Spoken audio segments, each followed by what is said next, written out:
Salut, c'est Florian, bienvenue dans cette nouvelle vidéo. Aujourd'hui, on va analyser ensemble l'action Siemens. Siemens, on va l'analyser sur les 5 critères habituels, sur le rendement du dividende, bien sûr, sur la croissance du cours de l'action, sur les années de versement consécutif du dividende, la croissance du dividende et le ratio de distribution des bénéfices.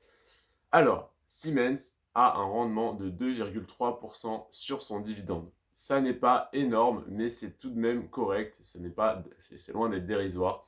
Donc 2,3% qui est largement compensé par les autres indicateurs, tu vas le voir.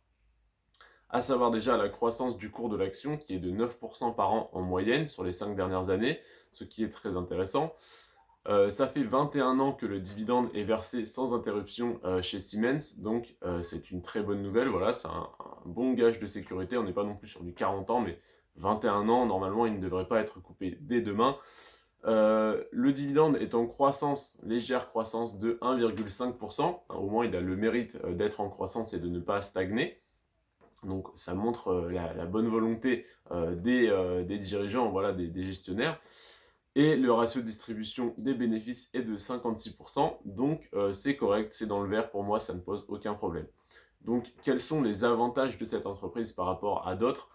Déjà 9% de croissance du cours de l'action par an, c'est correct, c'est loin d'être dérisoire, c'est loin d'être énorme, c'est vraiment correct. 21 ans que le dividende est versé, c'est pareil, c'est bien, c'est safe, c'est pas énorme, c'est pas du 40 ans, mais c'est pas non plus 5 ans. On est dans la moyenne, on est sur une action moyenne en fait, normale. Ensuite, le dividende est en légère augmentation de 1,5%, c'est mieux que rien. Le ratio de distribution est correct, 56%, donc voilà. Pour moi, on a un rendement moyen, une croissance correcte plus, 21 ans, c'est très bien, 1,5 c'est un peu faible, et 56% de ratio de distribution, bon ça dépend du secteur, mais ça me paraît totalement correct. Donc pour moi, voilà, c'est une action intéressante pour se diversifier. Bien sûr, ne pas prendre que celle-là, comme ne pas prendre que BHP Group SPADR à 9, à 9,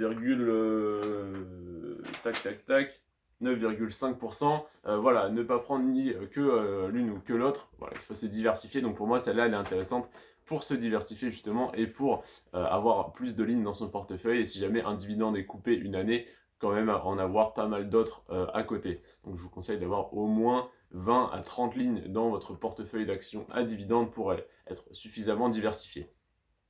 Donc voilà, je te remercie d'avoir regardé cette vidéo. N'hésite pas à me dire en commentaire ce que tu as pensé de cette vidéo, ce que tu penses de cette action. Si tu souhaites que j'analyse d'autres actions à dividendes, actions de croissance ETF, il n'y a pas de problème. N'hésite pas à m'en faire découvrir. Je ne connais peut-être pas tout encore, je ne connais pas tout encore d'ailleurs, c'est sûr. Et je te remercie d'avoir regardé cette vidéo. N'hésite pas à t'abonner, à liker.